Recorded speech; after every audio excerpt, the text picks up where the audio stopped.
Hello guys, good morning.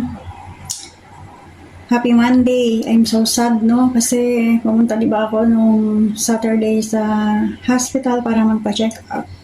Ang problema ko po ay ayan, namamaga yung right side, no? Sa baba ng dede ko. Hindi po yung sa breast ko, sa baba niya. First time ko kasi itong naramdaman, no? Ayan, nakita niyo naman na namamaga siya. And then, in x-ray, wala naman akong problema. At binigyan lang ako ng Panadol o paracetamol, no? So, I take paracetamol 3 times a day, but walang effect. Ganun pa rin ang pain niya ngayon. So, nag-worry ako, no? Nagsisearch ako sa mga YouTube kung ano ang mga aring magiging remedy. So, ang sabi doon sa YouTube, normal lang naman daw. At yun din nga ang sabi ng doktor. So, siguro raw sa paghiga ko, kaya umiba na ako ng posisyon sa paghiga ngayon. At minsan nakakapagbuhat tayo ng mga bigat. So, yun ang Pero talagang iniinda ko talaga yung sakit niya. Kasi ang sakit niya, pumupunta sa likod, umaakyat sa balikat, para siyang namamanhid. So, nahirapan talaga akong mag-work, no?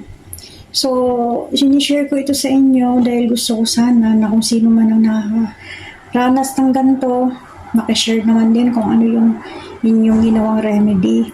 So dito kasi kapag ka nagpa-hospital ka, hindi ka makapag-approach ng mabuti sa mga doktor. Talagang napaka-minimize nilang kausap. Pagka magsasalita ka, parang inaano ka agad nila. Parang lagi silang rush, no? So hindi kagaya ng sa Philippines, talagang uupuan ka, kakausapin, ano naging problema, ganito, ganon. So, I'm waiting na makauwi. Sana, makauwi pa ako ngayong 19, no, next month. At doon ako sa Philippines magpa-check up. So, kinausap ko rin yung aking kaibigan sa clinic, mga kasamahan ko sa clinic before dahil nag-work din ako sa clinic. So, ang sabi niya lang na baka raw mataas ang uric ko, no? So, sana nga mataas lang ang uric ko.